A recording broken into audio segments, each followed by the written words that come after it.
The Talk the Walk series is a production of the Boss Rush network of podcasts. Visit bossrush.net to listen to our podcast and read our articles, game reviews, and more.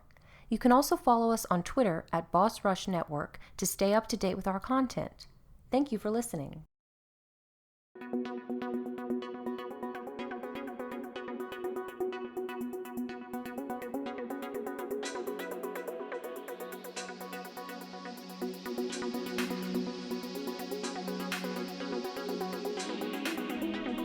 Hello everybody, welcome to Talk the Walk here on Boss Rush Network. I'm your host, the enlightened, excited Eddie V.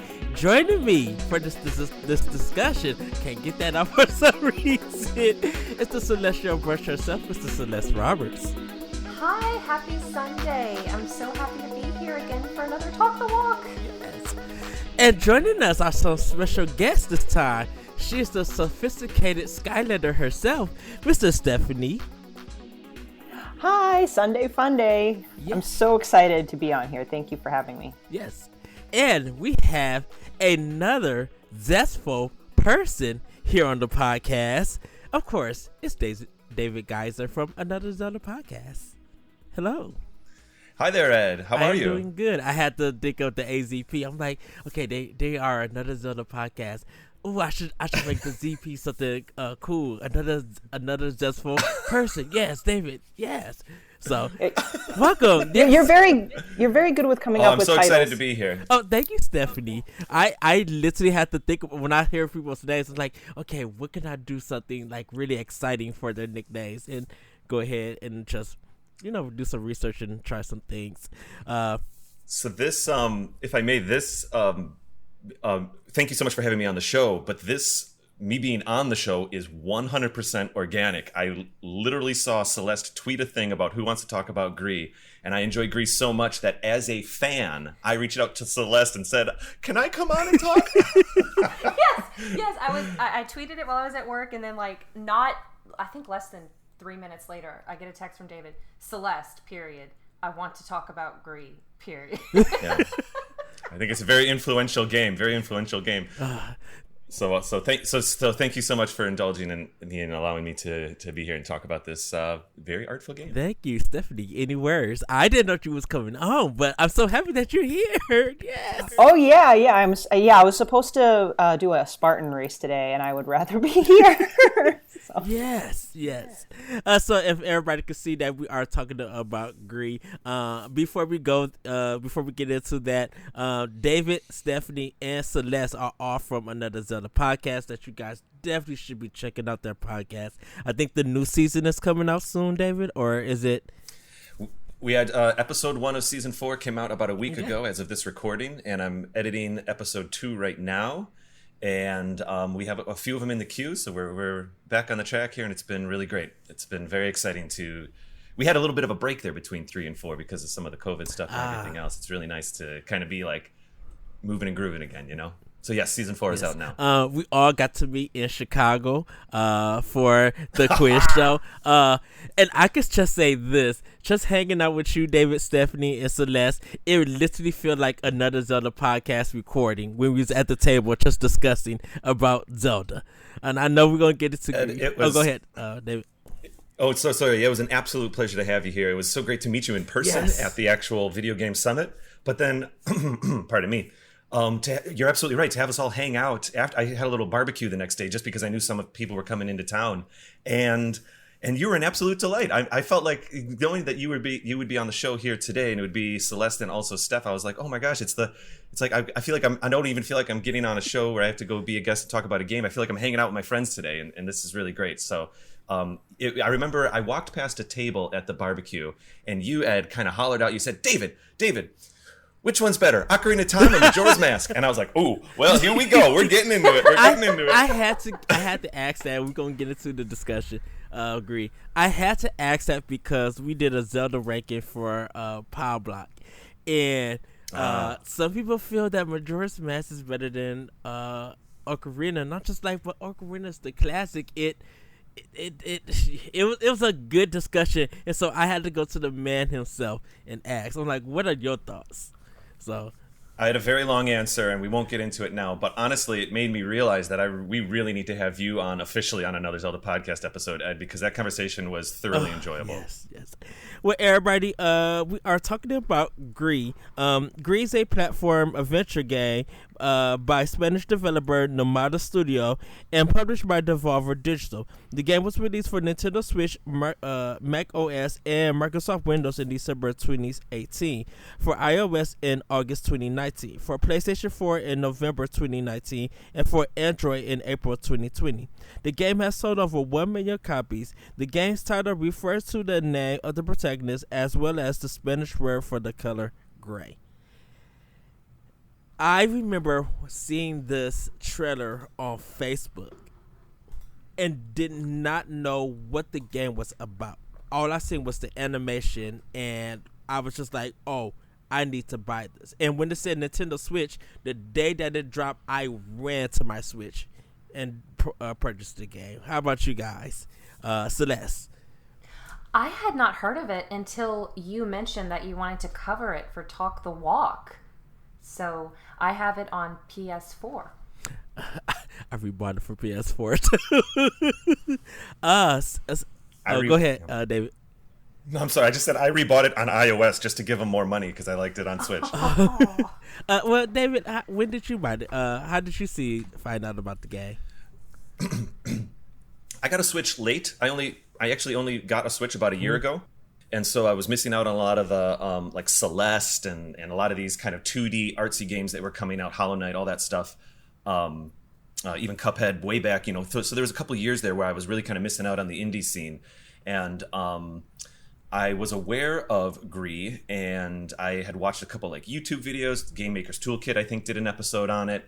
And I was kind of obsessed with this game before I even ever played it because it seemed the thing that really attracted me to it was this blurring of level design and experience. And even just looking at trailers, it was very clear that was going to be the case. Something like a Mario game, it's very clear what you can jump on and what you can't jump on, and you just kind of do it. And I think that Gris was kind of blending that line a little bit, and in my opinion, for the better.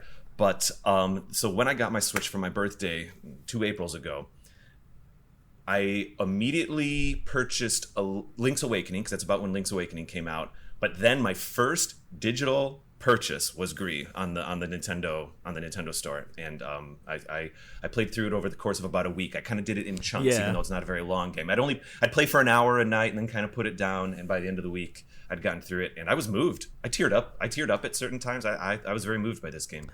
What about you, Stephanie? How did you find out about Gris?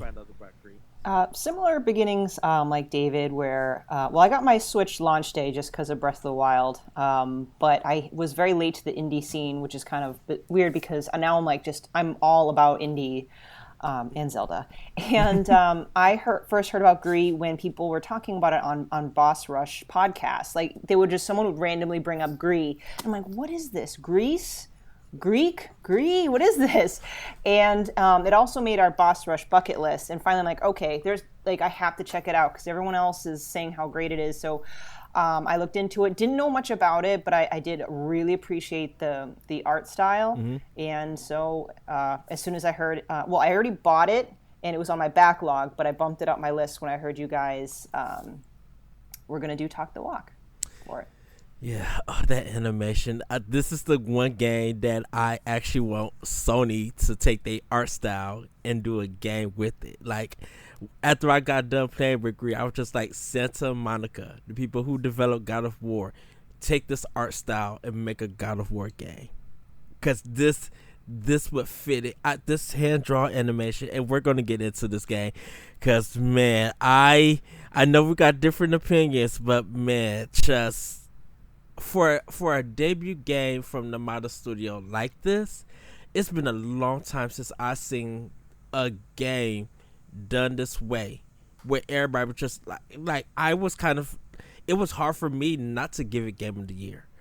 Like, I struggled because I was just like, this should be my Game of the Year, but something else took over for that year. Because, man, this is probably one of the, I think, all-time classics of an indie game. Like, it's up there with Shovel Knight and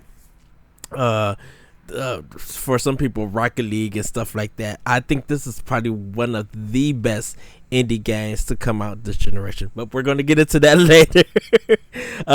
We're going to jump into quickly. The game follows a girl named Gris who wakes up in the palm of a crumbling statue of a woman.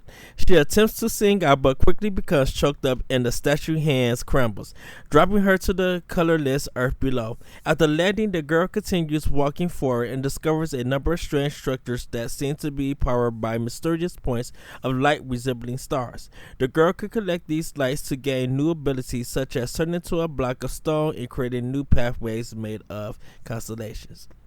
Instead of the game to be a mix of Journey and Ori the Blind Forest, the game was designed with accessibility in mind. As such, there are no fail states, a decision that proved to be challenging. So, let's tackle that, because the game is actually dealing about grief. It seems, and a lot of interpretation has been talked about that. As you see Gris waking up and she's about to sing, and she starts holding a voice that she can't, and she drops and stuff starts to crumble. She runs to the side of a face that we don't know yet, and it all falls down, like blows up and explodes, and she falls down. While she's falling down, the credits roll, and when she lands in a position of sadness. What did you guys take away from the intro? Celeste, I'm gonna start with you. Okay, this is really sad, and it's kind of funny. I didn't realize that my boyfriend's headset was still attached. It was still connected. Mm-hmm. So I thought the first 10 minutes of the game were absolute silence. Oh, wow. So I was actually thinking, this is a really cool idea to start off the game in absolute silence. So artsy. It's such a bold move. But then he came into the living room and he said, let me unhook my headset, and then I heard the music. But I thought I was actually kind of moved by that. Wow, what kind of game am I getting into? I loved, of course, the gray, the lack of color. I could tell this. I had a feeling based on the picture, the thumbnail for the game, that we'd be filling in colors, kind of like a coloring book or painting. Mm-hmm. Yes, because the only color that you actually get in the beginning, besides the black and white, is the blue of Gris' hair.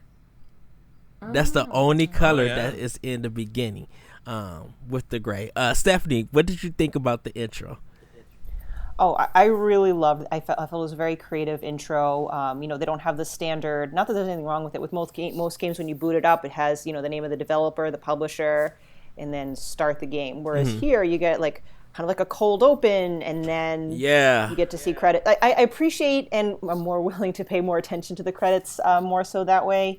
It is, for me, it was pretty obvious this was going to be a game dealing with grief. However, like art in a museum, it already left it very open to interpretation. Like, what kind of loss is this person experiencing? Like, now I got to think, this must be, is it a metaphorical or literal? So it just really got, my neurons firing and trying to figure out how I wanted to interpret it. Yes. Before I get to you, David, it had a Japanime or anime kind of style to it. The explosion and the way that it was, I was just like, this takes me back to the 80s in a sense, like Akira and stuff like this. How everything, like every frame mattered, just an explosion. And then looking at Gris, I'm just like, this is hand drawn. That's crazy that this is hand drawn, and it reminded me of that. David, what you think of the intro? So my only exposure to Gris was more like game mechanics and maybe how the game was made. Like I said, I watched a couple of YouTube videos about some of the mechanics. I had no idea what the narrative was about at all when I started playing it. And I truly had no idea what I was going to be dealing with. And then she loses her voice and the little animation that happens in the beginning, and she starts falling, and it really didn't click for me. I mean, I thought it was very beautiful, and I thought, okay, this is cool, but you really don't know. Is this a person? Is this a god? Is this a spirit? Is this what are we dealing with? And then when she finally lands and her dress saves her and she lands safely, and you can't even. And the credits were fine. I thought the credits were tastefully done. With the fall. It's kind of one of those things where I can't help but remember the opening credits to Back to the Future 3 when we're flying through the clouds and there's just like credit after credit after credit. And I remember as a kid, I was like, come on, I'm so bored. I'm so bored. Let's get to the time travel already. But I had for just a split second, I had that kind of reaction where I was like, okay, we get it. These are the credits. But then I thought, well, let's be in this. This is obviously a studio that's creating a game where, you said every frame matters. And I also feel like, to piggyback off that, every second matters in this game. Every second of experience, the amount of time it takes to go from one place to another, I think is emotionally important in this game. And I think that is actually part of the game design and even part of the level design. So I kind of said, okay, I'll take the credits. Let's just experience it. I think you can kind of control her back and forth a little as you fall. I don't even know if it matters. And then when she landed, where I was really struck, and maybe this leads us into our next part of the conversation, I loved that there was, so anyone who plays a video game or plays video games enough, the first thing you do in the first level is you start pushing all your buttons and you kind of start figuring out, okay, this does this does that, this does this does that. And there's a lot of buttons that didn't do anything. And there was one button that made her like almost not choke, but like try to express, but she couldn't. Yeah, there's basically this like sing button. You don't even know what that means yet. You don't really know that that's a sing button until halfway through the game, which is a beautiful moment for me. But even like the jump button, what you start to, everybody kind of assumes B is the jump button. But even that, she trips and falls and she can't even move. And it was at that moment that I was like, oh, we might be dealing with depression or something. Like maybe, so then I started to realize that in the opening animation, that her losing her voice for me was a metaphor for just, one, just losing their confidence. And sometimes they get into a funk and they don't even know why, and it doesn't matter why. I mean, maybe it does if you go see a therapist and you want to like attach yourself to certain things. But as far as this story is concerned, it does stay as metaphor. She loses it. Maybe that statue's her ego or whatever it is. It crumbles and we're down and we're back to nothing. And that's when I realized that this was going to be a really special game. Yeah.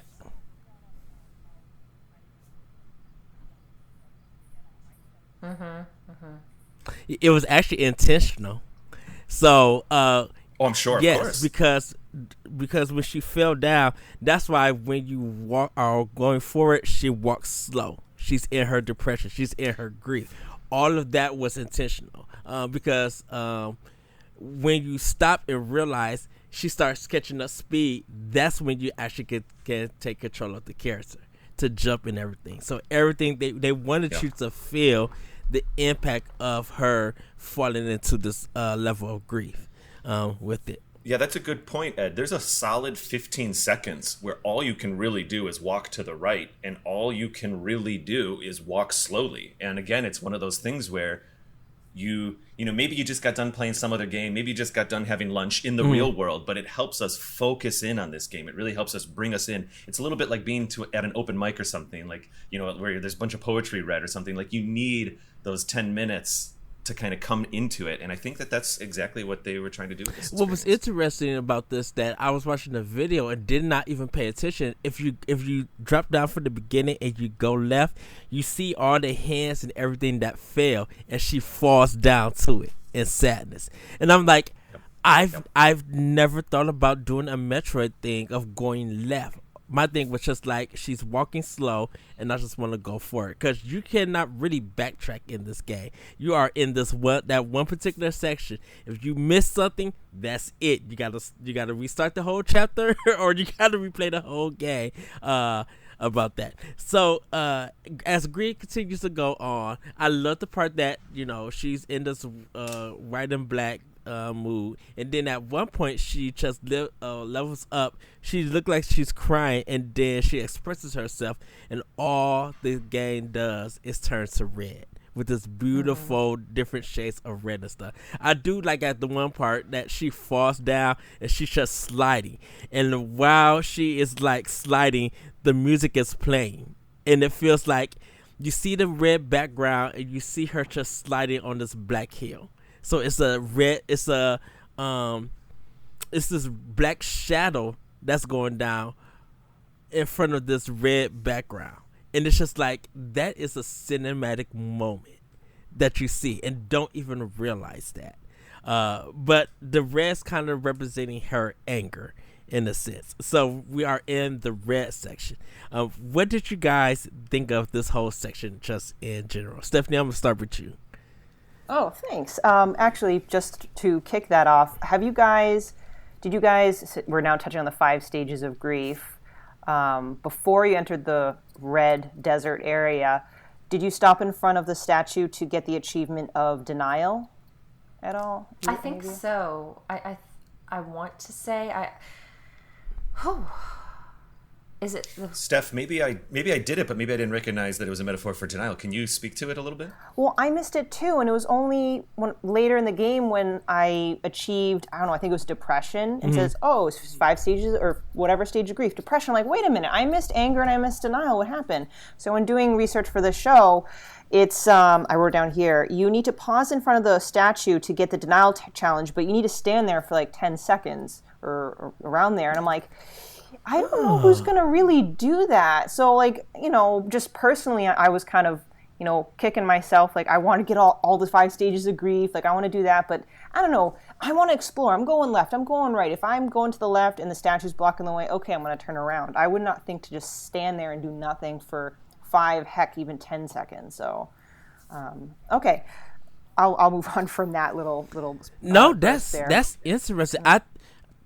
It's good that you mentioned that because I think playing it on Switch and playing on PlayStation gives you 2 different versions in a sense. Because you don't get achievements or anything on the Switch version. You're just playing the game. If you go to the PlayStation version, you are getting trophies for certain things. And I think that I don't think that it makes the game longer. I think it makes you like actually realize some things that you may have missed if you bought the game again and stuff. Yeah, if I may, I want to mention this because as you guys were talking about unlocking parts of grief, I was really confused because I did play this on the Switch, and I thought there was never a single moment in this game ever that has a word that speaks about the different stages of grief. For me, it was all metaphor. There was no literal like unlocking of anything. You had to just feel what red meant. You had to feel what blue meant. And I realized that you guys are talking about like operating system achievements being unlocked from the PlayStation version. Is that what you're talking about? I actually am not, but Ed is right. Like PlayStation does have trophies, and I'm kind of curious. Maybe someone can comment after the show, like if the PlayStation trophies are the same as in-game, because I played on Nintendo Switch. Yeah. And really, I never saw any it just words. like when I got to depression, like I was in front of a statue and it just blinks in the top right hand corner, stage of grief, depression, and then it disappeared again. And if you look at your objectives, it kind of tells you what you've accomplished, inclling whether or not. How do you look at your I'm so sorry. I'm like enthralled right now. How do you look at your objectives? Do you pause or something? I can look it up on my Switch, like when one of LCL is talking. No, because I really want to explain it because I only discovered that halfway through the game. Oh wow! I didn't even realize a pause that menu or anything. Oh, you know what, Stephanie? I don't think I got denial. I think I got depression later. I don't think I got the first one, and I had the same reaction you did. What? I'm missing some stages of grief here. Yeah, because this is weird. There are parts in the game that you collect these lights called mementos, and they are going to lead into a memory for later on in the game.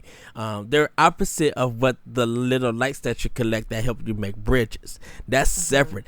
I did not know anything of that. I was so wrapped up to playing the game and the platforming and seeing what this game is going to reveal. I didn't even think about achievements and stuff like that at all. Ed, I think I'm with you on this. I think I just let it wash over me like a poem or something like that. I didn't even realize that there was a mechanic going on like that. Oh, wow.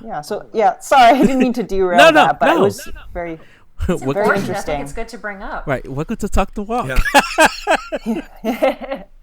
But yeah, the desert area was a great first area for me. Now that we're thinking about anger and red, I guess that makes a lot of sense.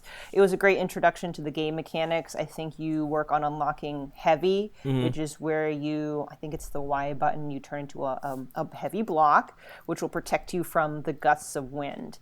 I really appreciate the overall simplicity of the level, still breathtakingly beautiful, and just kind of eases you into how you use your special skills to platform your way across. That's kind of like all I really have to say on this level. So I don't know if anyone else wants to add to that. Yeah, I can actually piggyback off of that. There's I thought the way that the mechanic of heavy was introduced, I thought it was really cool because you are affected. You kind of see as you're walking. You see some windmills in the back, and you're starting to. They very much go to the Miyamoto school of level design here with this game, where they're definitely introducing the elements piece by piece to you, and then ramping it up and layering them on top of each other. But the thing that's kind of cool about Gris, and I'll get back to my point, but the thing that's cool about Gris is that every single one of those mechanics, we're adding a level on. So you see the wind, then the wind affects Gris, and she blows back. All of those layerings are emotional statements as far as I'm concerned. And so you learn how to be heavy like a block. And when you first learn it, you're like, this is, if I may, you're kind of like, this is ugly, this is odd, this is strange. And you realize that you can plop down on the ground and be heavy enough so that the wind doesn't push you. All right, cool. So that's like, for me, that's a metaphor for dealing with the things that come to you in the world. At least step one, when you're at your lowest and you're at your weakest, at least you can be strong enough to weather the things that come at you. And that's what the wind was for me. And then you start to realize that you can kind of work with the wind almost, and you can find these spots, these moments to be safe. And so sometimes for me, that's like taking it day by day, and you're just going from day to day and getting through and just slowly trying to find yourself again and become stronger and stronger.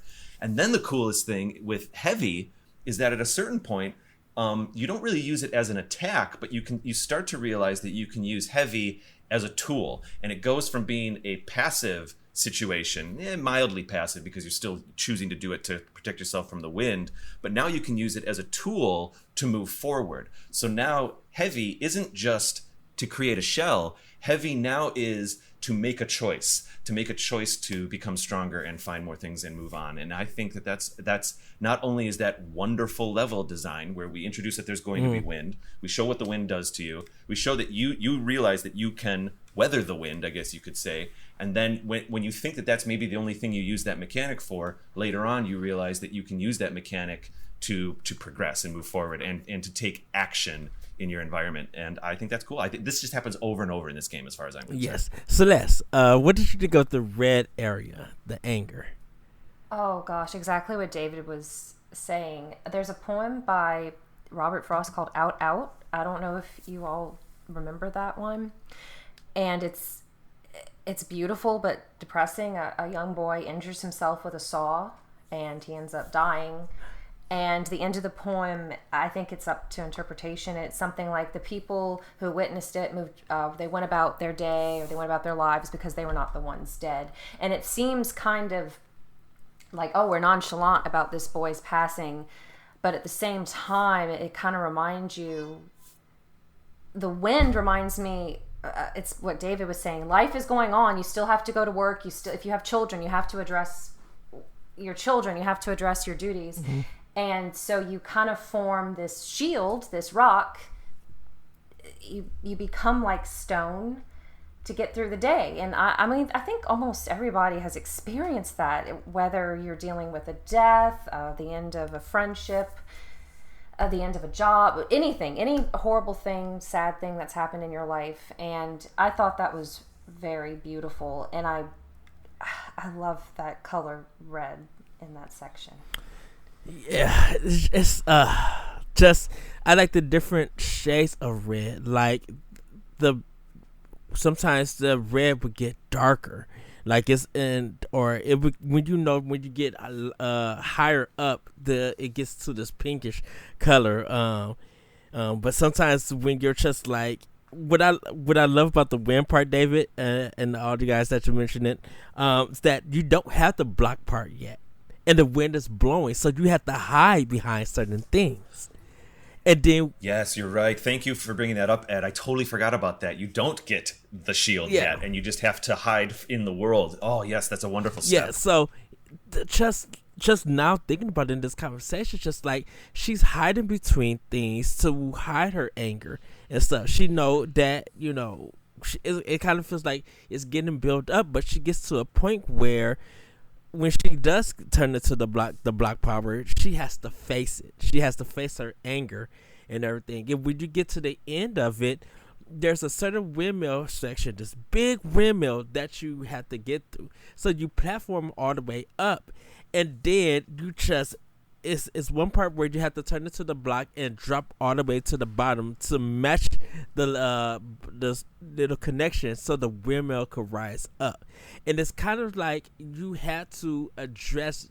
It feels like Gris had to address her anger to rise up above from it and be like, you know what, I got to get past this anger. I cannot be upset and everything, because everybody, when you get to the next part, it turns green, and she gets to where we see part of the face still broken off, but she lets in her hand, and she once again starts singing in a sense, or not singing, but she unleashes and it turns to green.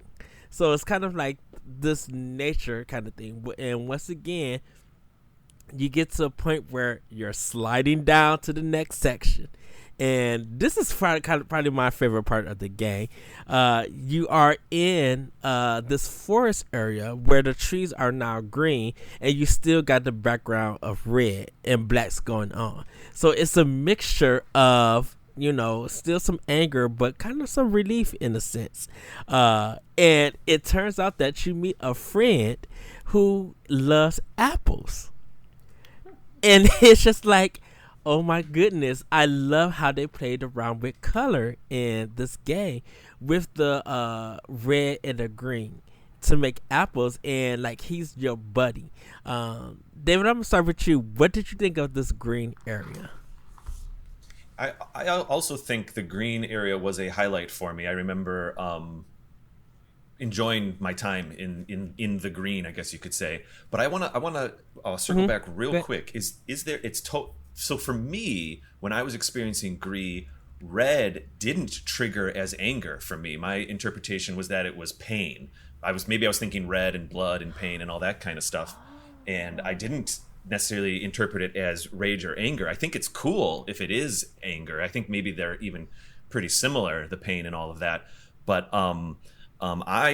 when I hit green, then you started realizing, so when you first get red, I don't know if you fully know you're going to be getting all the colors back. I mean, at least I didn't. I just got, you unlocked red, and then you get the title screen. And so you're kind of like, okay, maybe this is something where I'm going to be unlocking more colors. But when you hit green, that's the first time in the game, at least it was for me, where I thought like, okay, I'm building. I'm putting myself back together. I'm rebuilding all these parts of my subconscious and my emotions. And slowly but surely, there's going to be more color in the world, and the picture will be fuller. The thing that's really cool is that, so if red was anger, I'm totally for it. I think the block, the stomping, maybe there's a bit of an anger metaphor there. For me, it was hiding from the pain. But nevertheless, green was cool because if it was emotional for me to receive green, to find green, and then to go into this forest area, which makes perfect sense that each color is kind of, so when we think about typical level design, let's just say in a Mario game or any platformer, you've got your ice levels, you've got your desert levels, you got your forest levels, you've got your water levels. There are certain tropes in video games that happen, and there's nothing wrong with that. What happens with Gris is we unlock green. It seems to be the most appropriate color next. There's a little bit of life coming back. It's literally growth. Trees are starting to happen as we move through this level. And so not only are we embracing a video game trope by having it be like the forest area, at the same time, metaphorically, I think it fits very well. I also agree with you that it was very smart and convenient that now we have red and green, and they kind of make brown for some of the tree trunks and stuff like that, but they also make this apple. You have this relationship with a couple characters, which you actually meet a few of them just walking around, and then one does befriend you. I remember being very pleasant in this area, and we have a little bit of isn't this the area where the trees are kind of growing and shrinking and regrowing and shrinking? So you have just spot on level mechanics or side scroll mechanics, but at the same time, for me, it was emotional. It was the first time in the game where you kind of go, oh, good gracious, okay, I'm building. I you know what? It's just the beginning. It's just a seed, but I can get there. It's like what I remember feeling in that part of the game. All right. What about you, Celeste? It was so peaceful. It's such a tranquil level in this game. It feels like peace. Is this considered bargaining in the 5 stages of grief? Would this be the bargaining stage? I believe so, yes. And I know that I've read before that the 5 stages of grief, they don't always happen in that order. You can fluctuate. And so I'm not sure if it's a little bit of acceptance, a little bit of waking up to reality, but also a little bit of bargaining. I kind of wonder if the little critter that you befriend and give apples to, if that, I was kind of thinking that had something to do with bargaining, like, hey, I'll help you out if you can make me feel better or make life better again. Can you please get me through this? And I love forests. I don't really get to visit them very often. I'm kind of terrified of Lyme disease and ticks, but I share the same fear. Thank you. And I just love forest levels in video games because forest might seem kind of creepy in a horror movie, but to me they kind of symbolize hope and infinite possibilities, that it doesn't matter which path you take, you're going to enjoy the journey. So I really love the green level.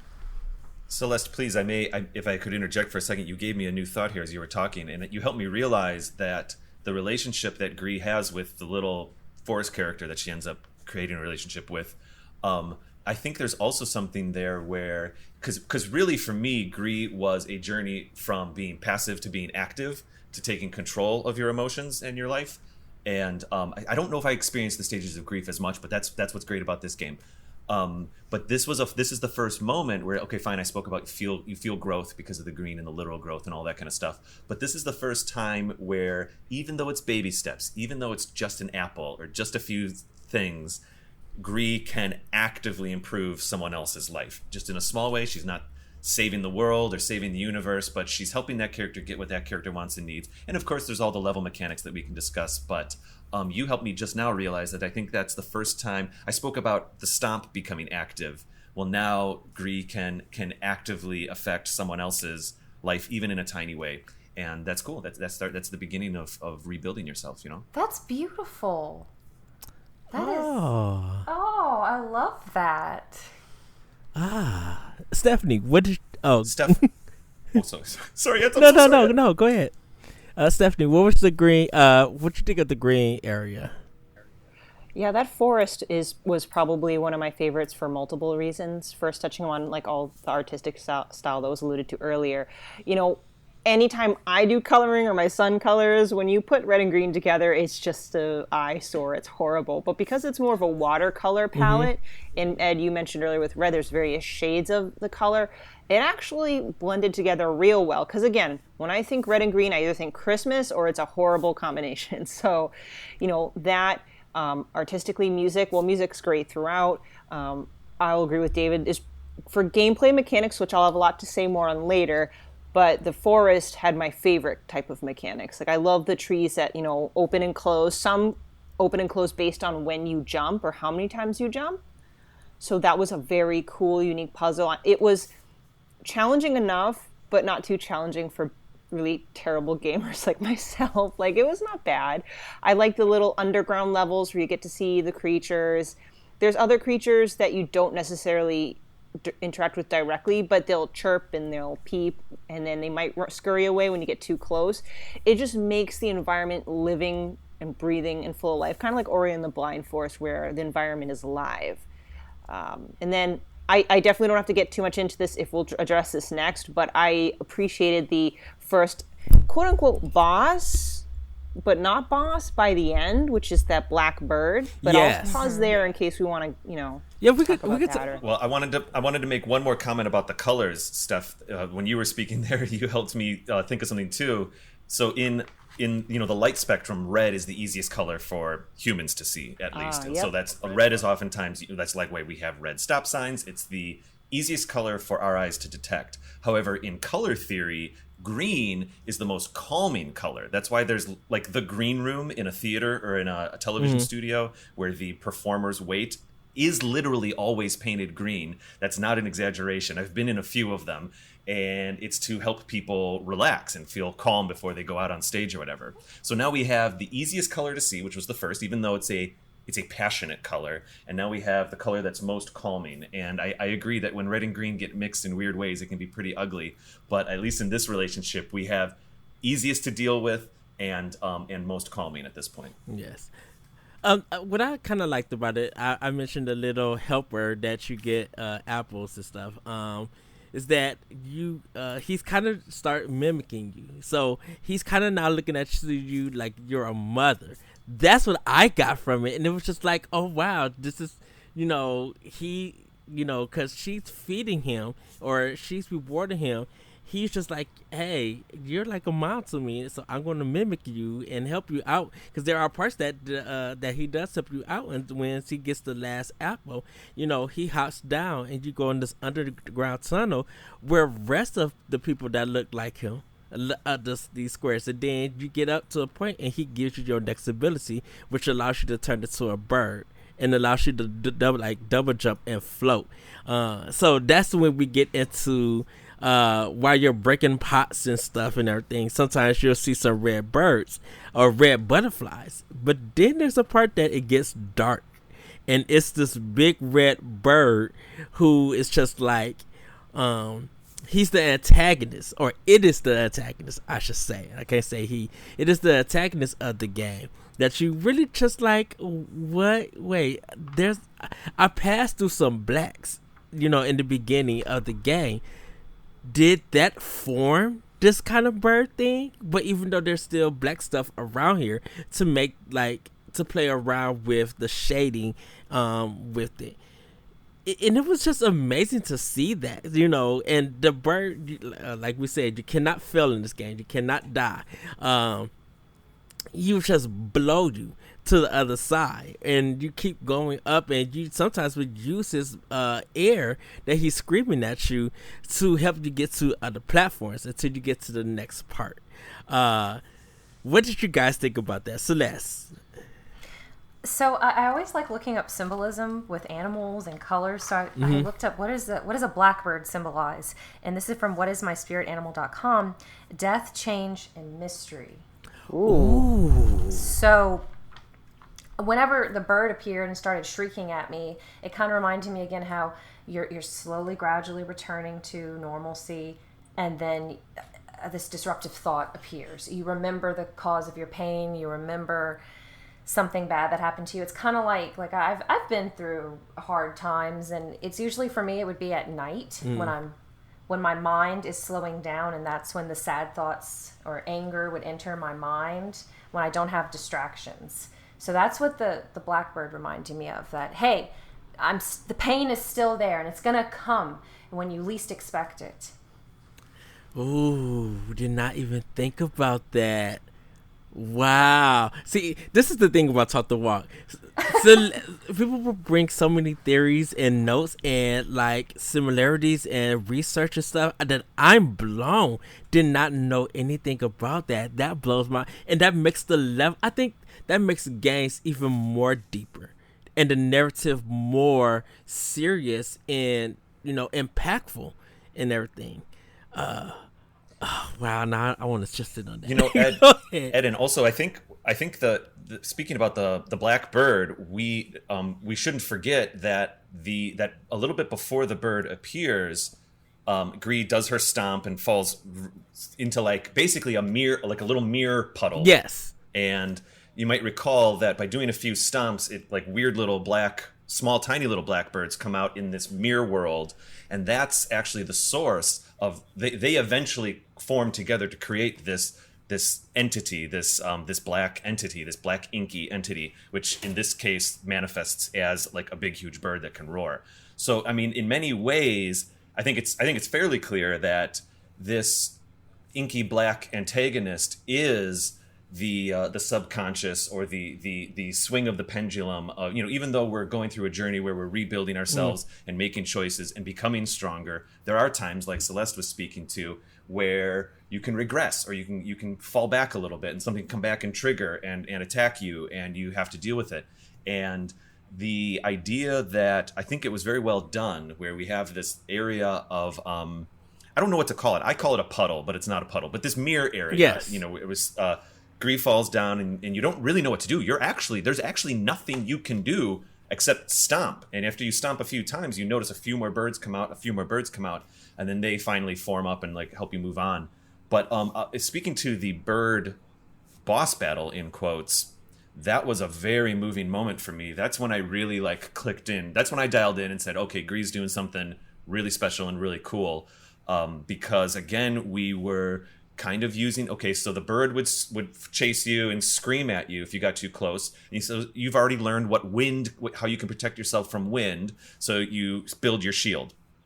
And then eventually what happened, so I thought maybe we'd just be climbing the tower shielding. Okay, every time the bird squeals at me, I'll protect myself from my subconscious, from my inner demons. I'll protect myself, and that's the metaphor that's happening in this tower right now as we go up. But then it gets awesome, because at a certain point, you realize that you can use the bird's scream, in other words, the bird's wind, to help you jump to other platforms to continue to traverse. And that was so beautiful to me. That was the moment where that's like I said, where I was like, all right, Gris got it going on, because you're not only then are you saying, okay, I can protect myself from my inner demons. I'll just call them inner demons for the sake of this conversation. I'll protect myself from my inner demons.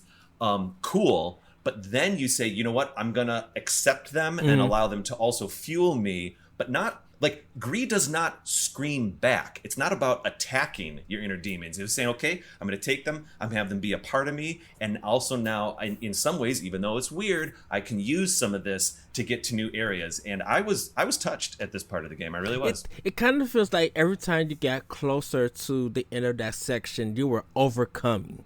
And becoming an overcomer, because the confidence that you was getting, you were able to accept it. And yes, you are releasing a new color when Gris goes up in the air, but you are going through this battle, you're going through this trial, and it's a mental thing that you are on this journey with.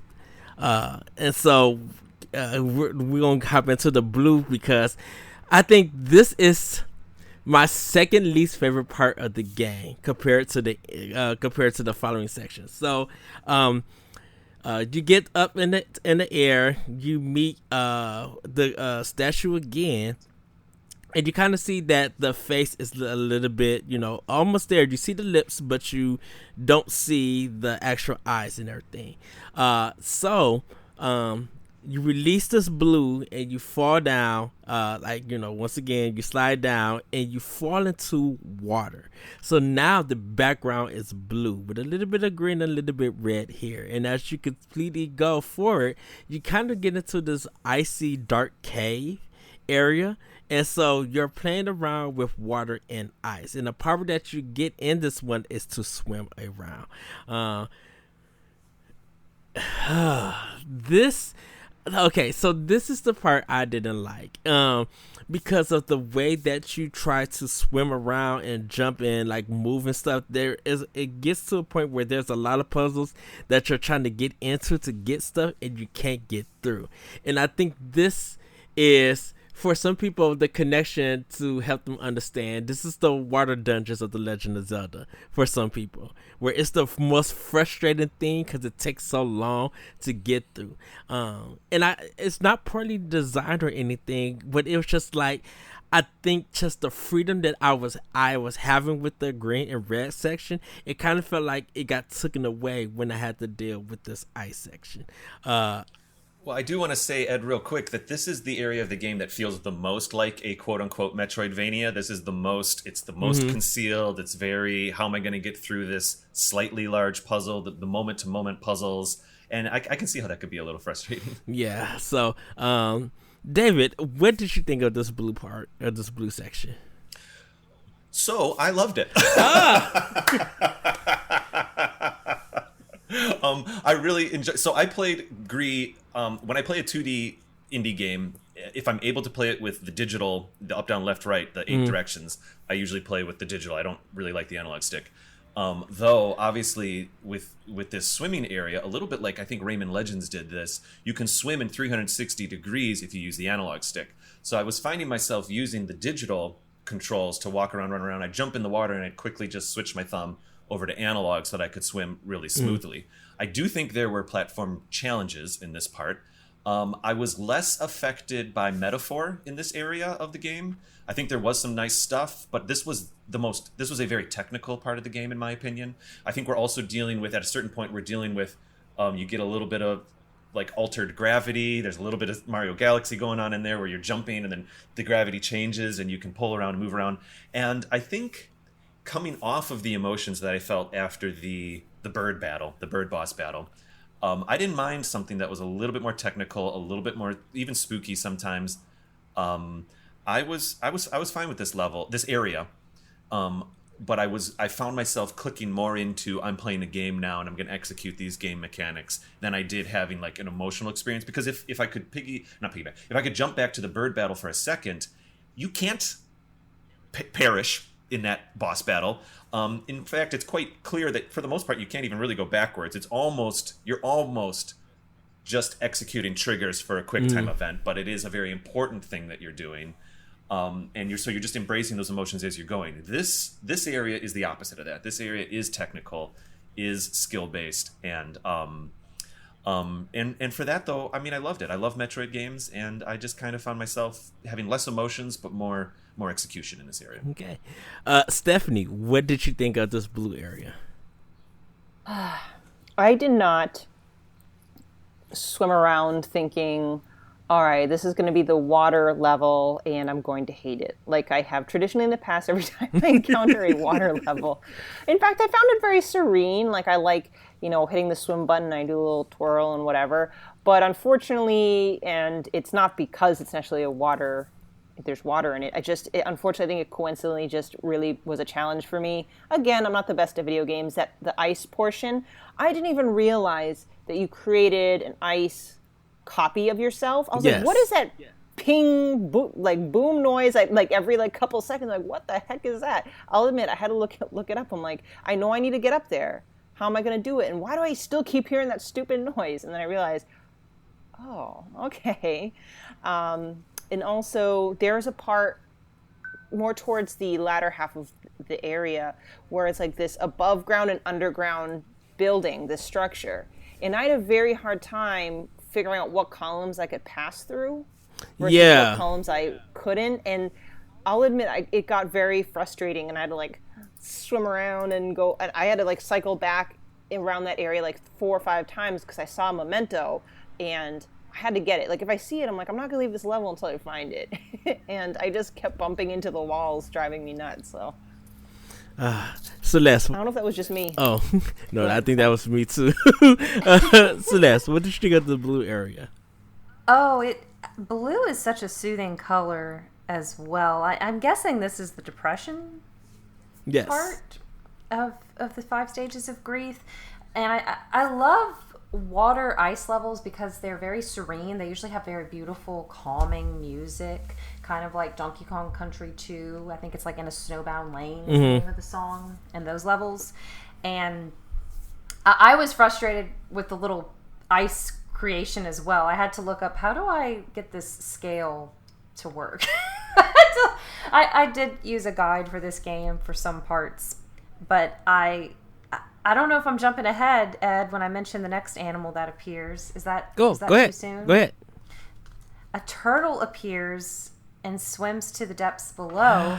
And of course I had to look up, what does a turtle symbolize? The protection, healing, and tranquility from uniguide.com. Oh.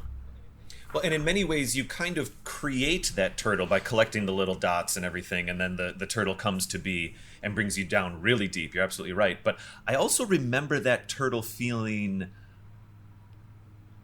I mean, I felt warmth. I felt taken care of. It was weird. You're protected. You know what I mean? Yeah. Well, I mean, there it is. There it is. Yes. Yeah. Wait, so if that's what a turtle means, what does an eel mean? An eel, according to HEP6.com, the ability to survive come what may. I guess resilience. resilience, but also now we're dealing with that eel is the antagonist. But we're kind of jumping ahead a little. Yeah, bit. Sorry. Yes. No. That's okay. That's fine. Because we're getting to where I think this is the most action that happens in the game, where you're being chased, and you hear the music. That music and that whole section just it's wonders. Belindis is the artist who has worked on it, who did the music for this, and there is a behind the scenes where you guys get to watch how they designed the game and actually hear from him on how he created the soundtrack. And I was just like, okay, I'm getting chased. I gotta keep up. I gotta keep doing it. And it's just such adrenaline going through this whole section and everything while listening to this music. But eventually you come out of it, you survive, and at the top you are into the fourth to last section. I kind of consider it like the finale of the game, where you now have all the colors. You have it's nighttime. You see the stars. You have the blues, the greens, the reds, the pink, the yellows. One more thing before we move on in the blue. I kind of like how it was dark, and if you sometimes hit the ground or hit something, the little trees that you see in the green, they're like become almost like as lamps. The yellow that brights up the place. Yeah. That was so nice. Like I like, oh, that's so cool. It reminds me of Fantasia by Disney. Yes. If you guys remember that show, it reminds me of some of the. I think there's an underwater scene where this little goldfish is swimming around in different sections light up. I think so. And and I think there's speaking about the eel, the because the eel is maybe the second boss battle. They're not really boss battles, but they're almost like boss experiences. Yes. But anyway, the eel, if I remember correctly, that you do kind of somehow there is a graphical representation where you understand that the bird that you experienced previously in the game, this blob of black ink and unhealthiness, turns into the eel, and the eel starts chasing you. Yes. And it's really cool to see that. So it's very clear that what you're dealing with isn't just many monsters. It is the one monster that came out of you, and it's morphing and becoming more aggressive and all of that. And I remember the eel chase was very impactful for me. It's pretty clear. So you remember the magic carpet ride on the Super Nintendo Aladdin game? Oh yeah. And it's pretty technical, and you can definitely mess up on that carpet ride level. It can actually get pretty intense towards the end. As I was doing the eel chase, which is very vertical for a while, and then it kind of switches over and it becomes a little bit like that magic carpet ride race, it's pretty clear while you're doing it. If you kind of take a second and look at it, you're like, oh, I can't really die here. I think I'm just kind of experiencing this. You can move around and all of that. But the first time that it happened to me, I was in it. I was like, move, Gris, you can do it. Go, Gris. A button. I'm trying to swim. And the thing's snapping at you and stomping. The eel, the black ink eel is trying to get you and grab you. And for me, during that chase scene, I was, the way that I was affected emotionally was I thought, I just recently spoke about how like the water area is very technical and it's a lot of puzzle solving and maybe even a bit monotonous at times. I think there's a lot of interesting things going on there, but coming out of, let me close my window here for a second. We got a dog in the alley. There we go. So having the eel come out of nowhere. So basically the metaphor for me there was the underwater area is, okay, I've grown a little bit from the green area. I've helped a few people. I at least can function.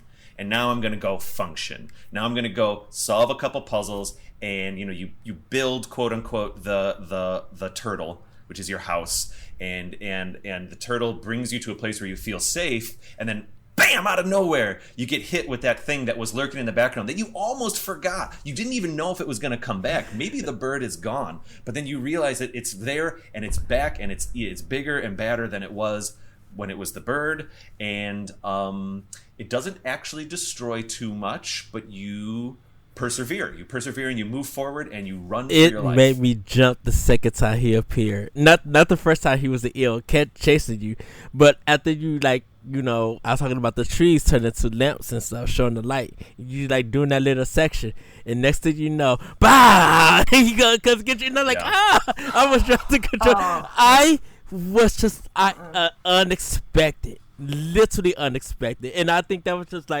man.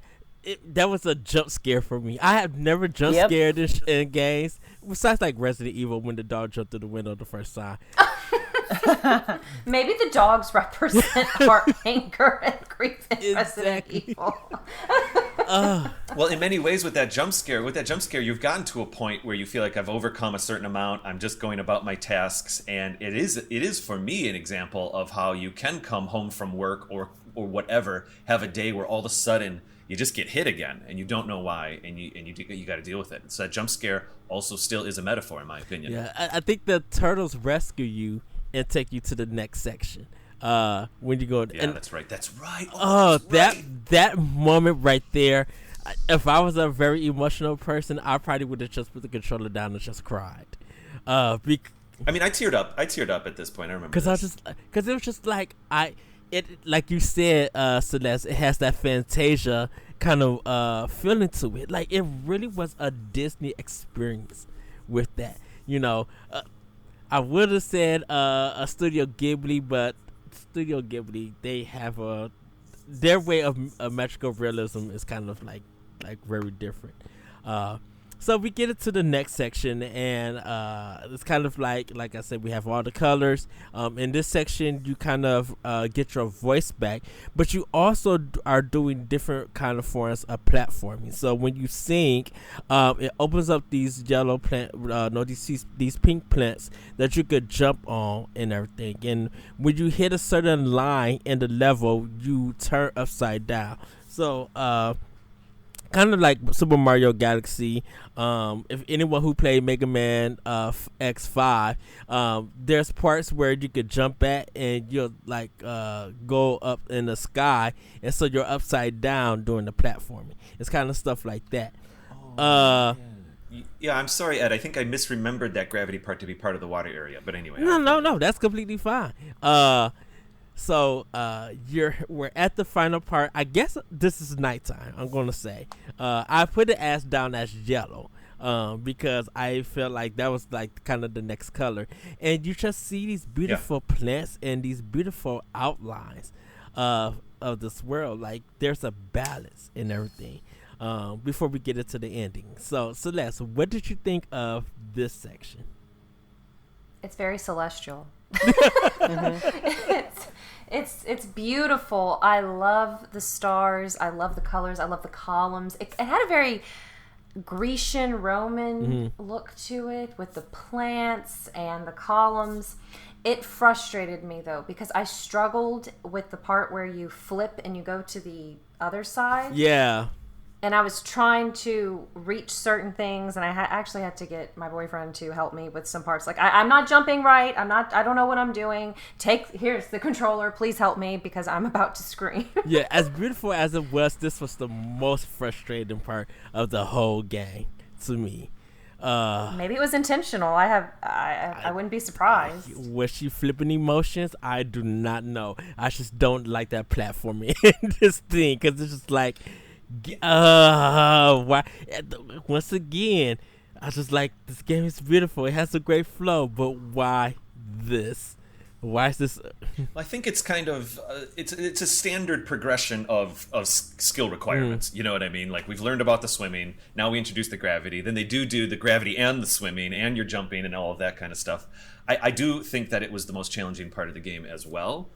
I don't recall being frustrated, but there were times those jumps were difficult. The one thing that I remember that was very exciting was getting the voice back, because that was, for me, I didn't know anything about this game when I played it. I already said that, but I didn't realize that the X button, or whatever it was, the try to sing button, which is there for 60% of the game before you even use it, and you start to forget about it, which is, I think, even that's part of the metaphor. Even that's part of, you're supposed to forget about that button. Oh, that's the button that doesn't do anything.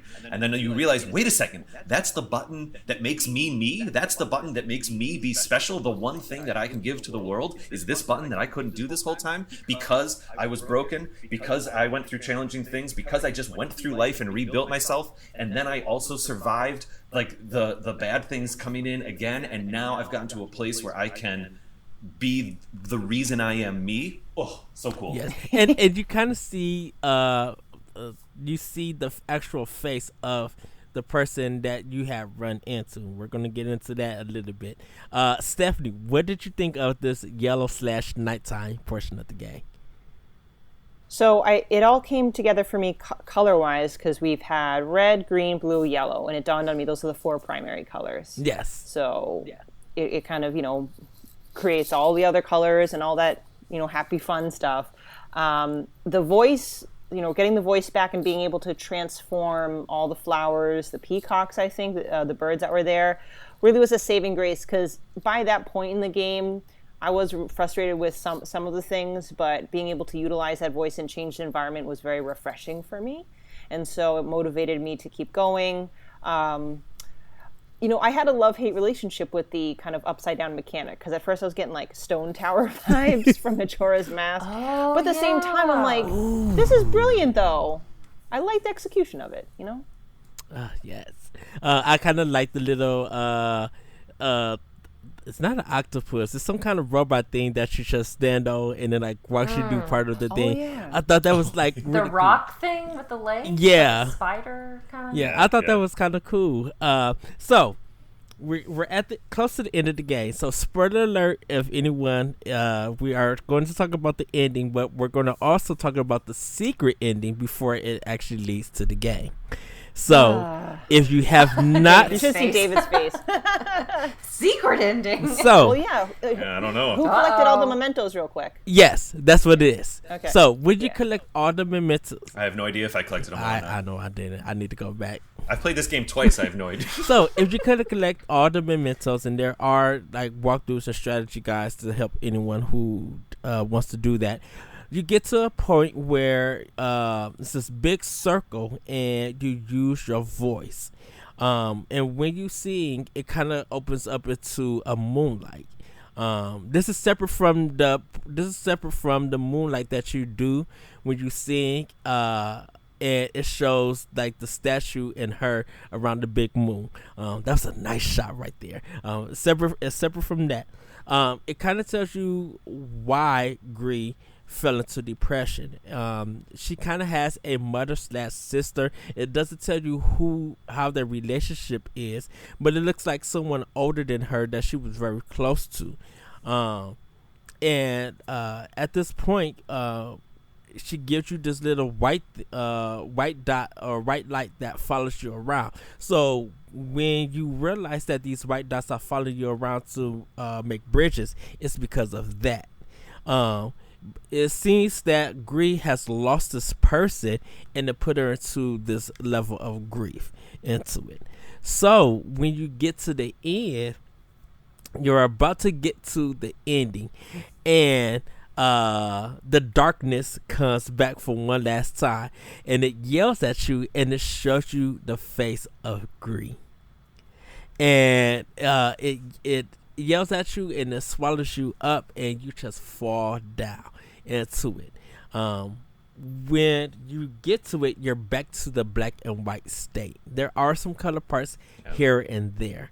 As you start jumping up and get further into the thing, you start singing, and while you are singing, the pieces are coming back so it's representing kind of her memories of the person that she lost.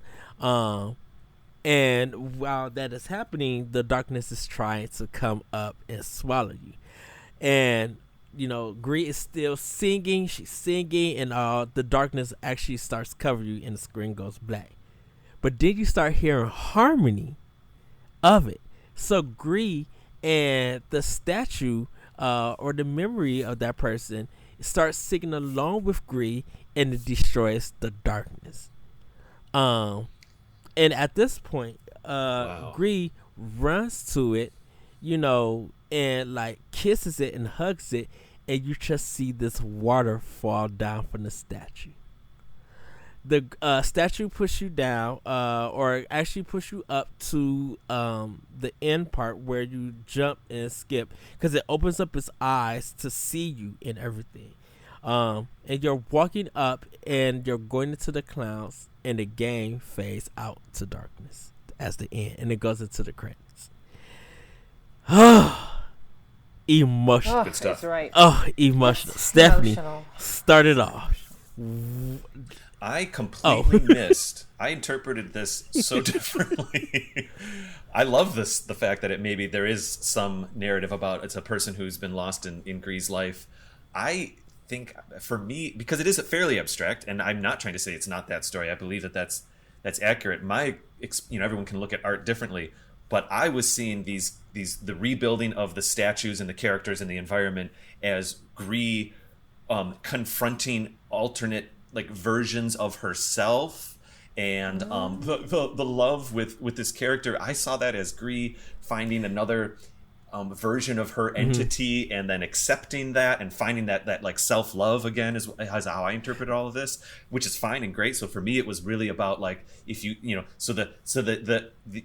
can let that evil take over. You can let that defeat take over, and Gris falls all the way down. But this time, Gris has already rebuilt herself. She has the tools she needs. She has the skills she needs, literally, to use her voice, to use the thing that makes her her, to rebuild and get back to the top. And my interpretation was that as that was happening, Gris was willing to accept portions or alternate identities of herself that she maybe was ignoring or forgetting or pushing away, so that she could find her own self-love and build herself back. That's how I interpreted that area. It was very nice, and I was crying. But I also really like that it's this story about finding loss as well. Well, it didn't hit me until I realized that when I started watching other people analyze this game and paying attention to the red area.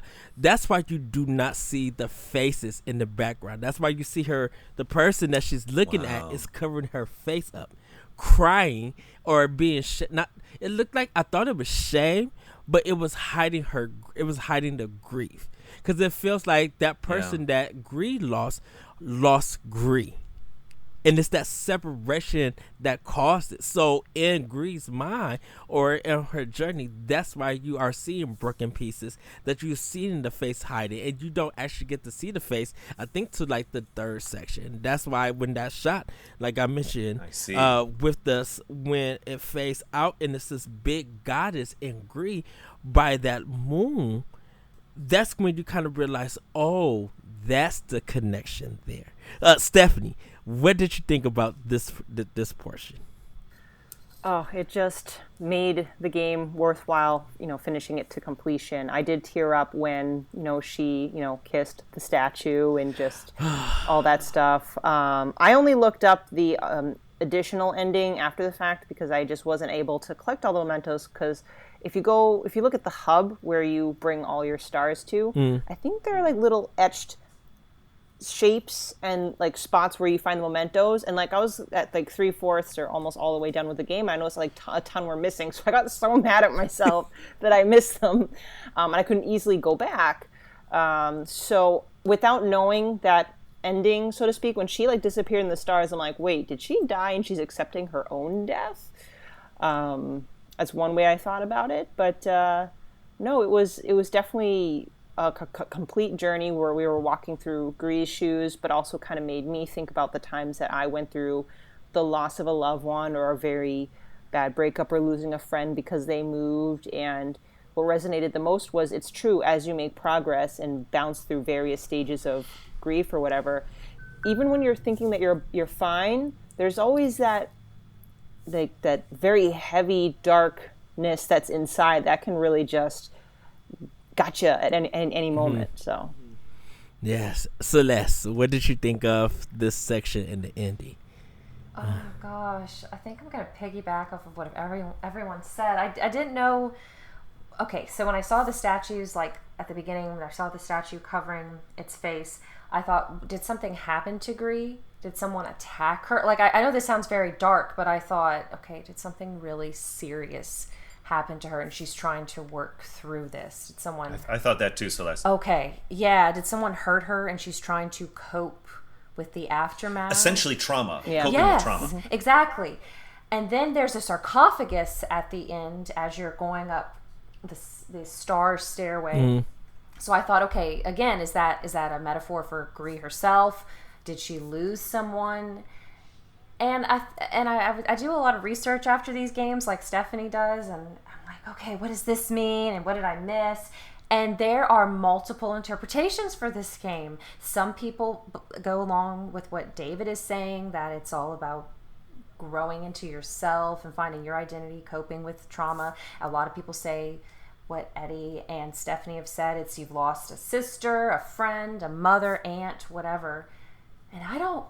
I guess that secret ending, is that kind of solidifying it, or is that another metaphor? Well, it's What is the secret ending? it's so you get this ending before you get the actual ending, because it's part of the level of the nighttime level. You'll get into the section, and if you got all the mementos, you could trigger it, and it's a small little cutscene, and then you can continue on with the game.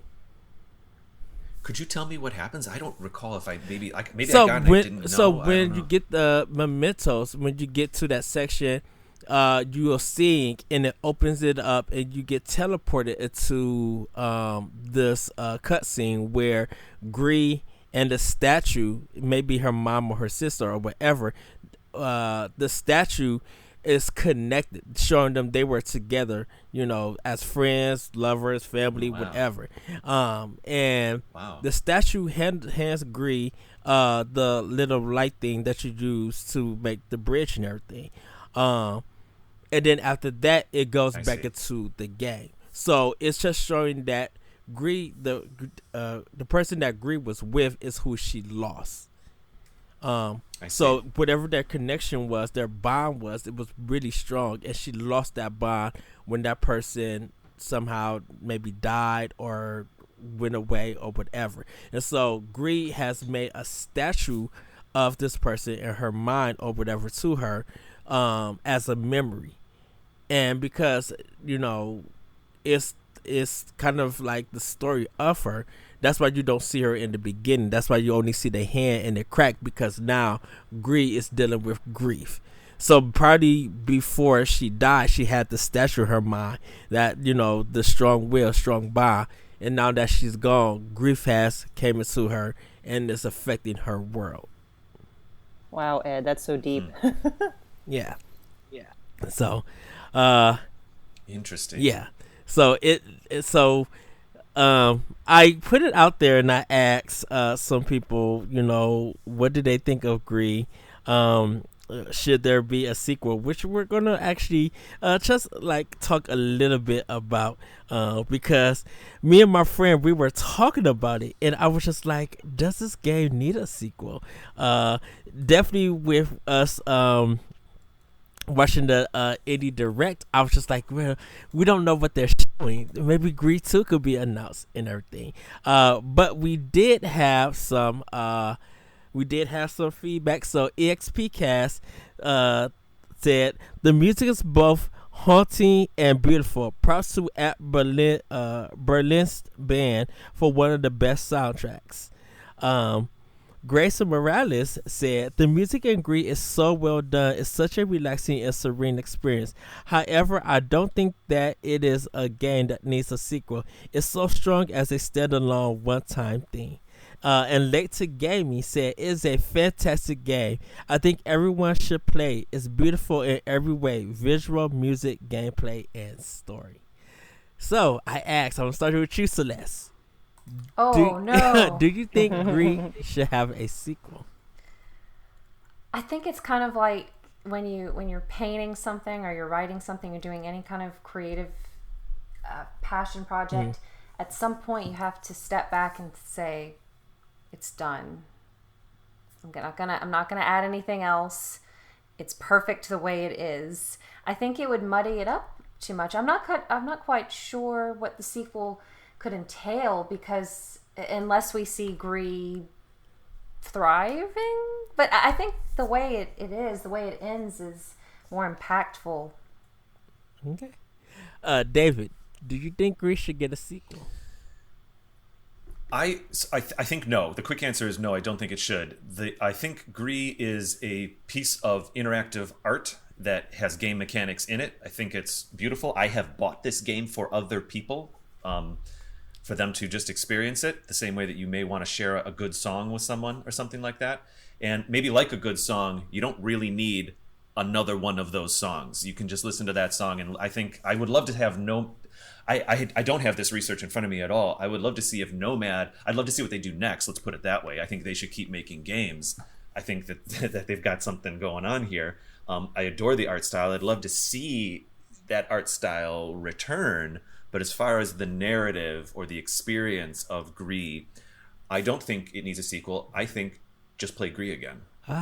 Stephanie, do you think Gris deserves a sequel?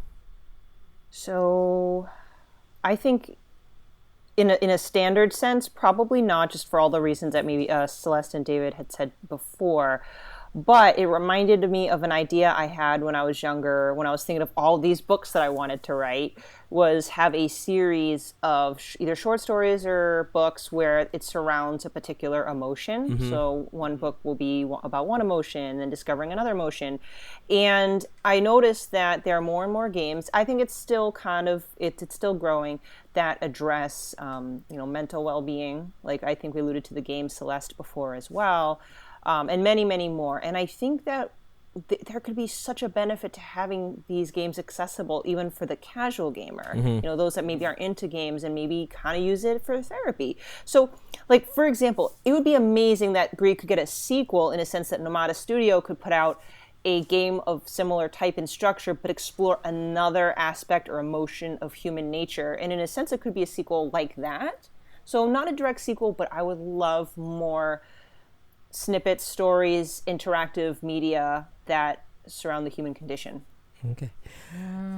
Me too. How about you, Ed? So I was talking to my friend, and I really wanted a Gris sequel, but now talking to you guys, and I'm watching the end, and I'm agree with you guys. I don't think it needs a sequel. I think their follow-up should be able to explore more emotional, more mental, therapeutic games, because we don't have a lot of that in the gaming industry, and I think when we talk about narrative in games, people who praise, I keep saying this, people who praise God of War because they say that it has the best narrative don't understand narrative in games. It's always been here for a long time, and this is a game that has a very strong narrative that can not only speak to people but actually help people through grief and trauma and things like that.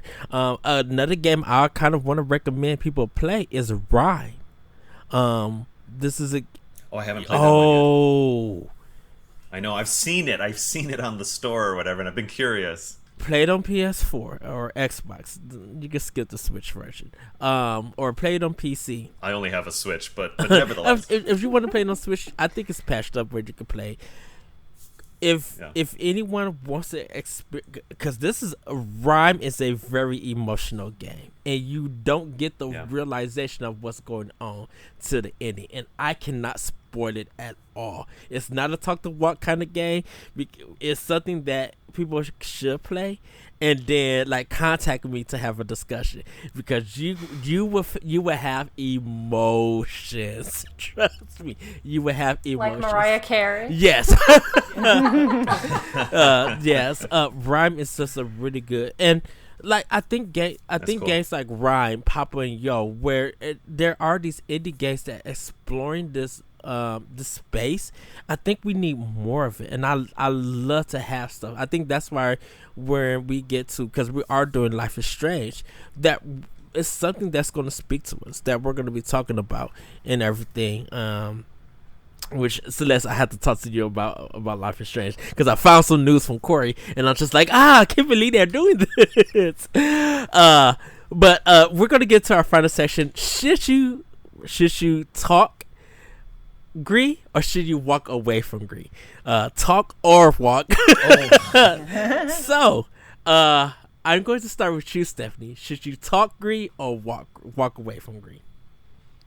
All right, so I'll be completely honest. As a whole, there were some things that I struggled in the game where I kind of wanted to put it down, and I struggled, admittedly. However, looking at it from an objective point of view, looking at all aspects, artwork, music, the message, I actually believe that people should talk, not walk from this game. I think it's a good enough experience. It's not terribly long, so if someone struggles a little bit with it like me, they'll still be able to get through it. I just feel like there's many benefits of playing this game, not just to play for entertainment, but to actually walk away and reflect about your own life experiences. So I am all for recommending people to play this and talk about it. Celeste, do you want to talk the game or walk away from the game? I think watercolor paintings are my favorite type of paintings, and it's beautiful. And this discussion has reinvigorated something within me about this game. I'm not gonna lie. The games that we've played for Talk the Walk, this one, I kept wanting it to be over because I struggled with some platforming aspects, and that's what frustrated me. I don't know if it's just because I'm not good at platformers and puzzle games, but whenever I play a game, I'm so interested in the story. I'm going to pick up every note. I'm going to explore every nook and cranny. I'm going to look for the symbolism. I'm going to look for graffiti. I want to understand the characters more and more. And Gris, I think, kind of, it's a marriage of that and platforming. Not action so much, maybe a little bit when you're being chased. I think people should play this. It's short enough to play. I don't think you're going to waste too much time. So I think people need to talk about it. I will say it is not my favorite game I've ever played. That doesn't mean there's something inherently wrong with it.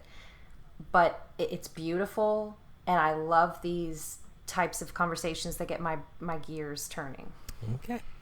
David, should they talk Gris or walk away from Gris? I think for me it's a talk. I think it's definitely a talk. I think talk about playing it and then talk about after you've played it, like we are here today. I think I was kind of thinking about this over the last couple minutes, and this analogy of Gris maybe being like a song, I think is actually pretty apt. The same way, like a song can be beautiful and have a narrative to it, and it can mean slightly different things for slightly different people. And to circle back on the sequel thing, like I don't want a Gris 2, but I'd really like another song from this artist. I really like this artist if we're going to use that kind of like way of thinking about it. I think people can and should play it. Like I said, I've bought it. I have purchased it for other people to play, just for them to experience it. I think that this is a work of art. It's a visual work of art. I think it has very smart and intelligent game design. I didn't struggle too much with the platforming, and I'm not amazing at platformers or anything like that. There were times where I remember the blinking ice part. I was definitely stuck. I did not do any strategy guides. I didn't try to play the game fast. I'd play it in chunks over the course of a couple weeks. I'd play it when I wanted to play it. I would experience that poem, if we're going to use that one, when I wanted to experience it and when I was emotionally ready to experience it. So like the challenge of some of the platforming elements for me, I didn't feel like a burning fire to move forward. I allowed myself to be in the moments that were challenging. And if I was stuck in an area, figuring out how to get out for me was an emotional metaphor for the challenges we have in our life, because we can't go to strategy guides in real life. I mean, maybe we can. I don't know. I don't want to get too deep into that. But for me, I think it's definitely a talk. It's definitely a play. I don't think it's particularly expensive. When the game is its weakest is when I'm only walking right. You know, there's a lot of games out there where you only walk right, and what the thing is to say that's when it's at its weakest. It's still brilliant, because with Gris, when you're walking right and doing nothing else, it's for a reason. It's for an emotional reason. It's for a pacing reason. There's a reason why it takes a while to walk to a certain spot or look at a new spot. And the information that's being given to you, the story that's being given to you in the background, in the foreground, while you're walking right, is all part of the experience. So there was a moment in the early parts of the game where I thought, oh boy, is this going to be one of those where you really just walk right the whole time? And I realized quickly that they weren't parodying it, but they were using it as a storytelling mechanic, and I think that's great. So I think this game is pretty dang close to perfect for what it needs to be. It's like a short independent film. It's a piece of art in a gallery. I think for what it needs to be, it's not a book, it's not a novel. I think it's perfect. So I think the game is definitely worth the play. I think it's definitely worth the talk. It has a strong opening, and I think this is the hard thing about it for me, like a negative aspect for me. I feel like the first two parts of the game is super strong, and then the last two parts it falls through. It gets weak.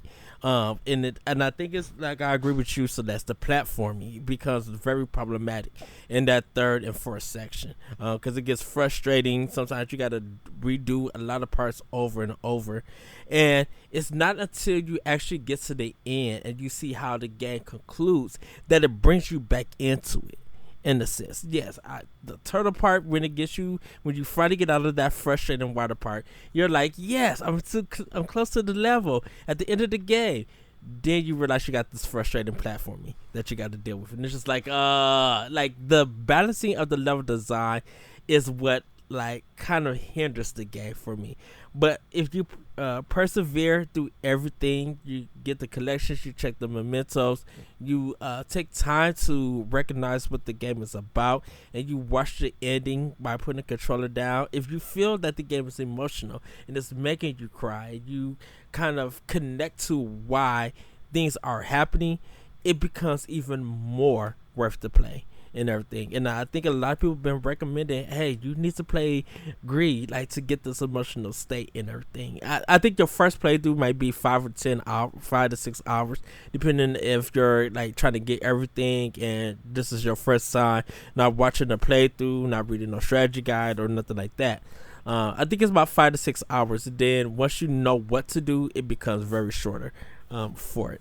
But everybody, that has been our Talk the Walk. I want to thank David. I want to thank Stephanie. I want to thank Celeste. We're going to get quickly into some plugs. But first, I got to say, our next game is going to be Firewatch.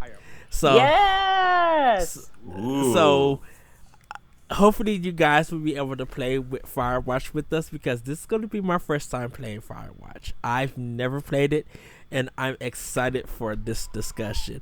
But before we get into that, Celeste, where can we find you? I'm not emotionally ready for Firewatch, but yeah, I love Firewatch. I can't wait. You can find me on Twitter I'm at Fairy Crypt, and I'm also with David and Stephanie at Another Zelda podcast, and I also do interviews with different people from all walks of life for the 1v1 series with Boss Rush. Yes. Stephanie, where can we find you? Yes, you can find me writing for Another Zelda podcast, and then eventually an episode where I might make an appearance, coincidentally, on the 5 Stages of Grief with David for ACP in the future. I am also a senior writer / copy editor for Boss Rush Network. Every once in a while, I'll make a cameo on the family of podcasts there. But otherwise, you can find me on Twitter at Klimov, KLIMOV _author. Yes. David, where can we find you? It's true that when Steph was in town for the Video Game Summit, we realized that we had a morning available, and we were able to record Another Zelda podcast episode together. And it was about, I don't mind saying it, we did an episode about how Majora's Mask deals with grief, and it was a wonderful conversation. Yes. Parallel to this episode a little bit in some ways, how things are dealt with. But it was an absolute blast. It was great to speak with Steph in person and have an episode in person with her. And it was beautiful. I think that one's going to come out as the 6th episode of season 4. So that one's kind of in the can, but it'll come out in a couple months. It was wonderful. And you can find me at, on Twitter and Instagram, I'm at Raptor Paint. It's a super old handle.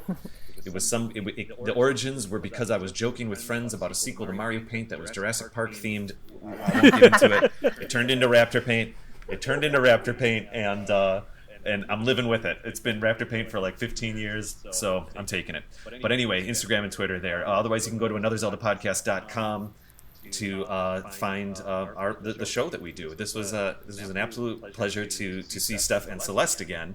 And then Ed, after meeting you in person about a month ago, I was even more excited to be in this episode today, and hopefully you and I can be recording something in person sometime soon too. I think. Oh, just let me know. I'll take the trip down to the city. I know how to get there now. Because you're not too far away. I think, right? Like we could conceivably get together. Please make this happen. Yes. Yeah, I think we got. This is a season 4. I think we got to do this in season 4. I think we got to do it anyway. We'll deal with that off mic. And you guys can find me on Twitter at that retro code. You can check me out on Nintendo Pop Blog, Optional Opinion on SoundCloud, World War One Podcast, and other places here on Boss Rush Games or Boss Rush Network. With that, everybody, have a great week. Have a great weekend. Whenever you hear this podcast, and as always, if you're gonna walk the talk, make sure you talk the walk. Bye, everybody. Bye. See ya. The Talk the Walk series is a production of the Boss Rush network of podcasts. Visit bossrush.net to listen to our podcast and read our articles, game reviews, and more. You can also follow us on Twitter at Boss Rush Network to stay up to date with our content. Thank you for listening.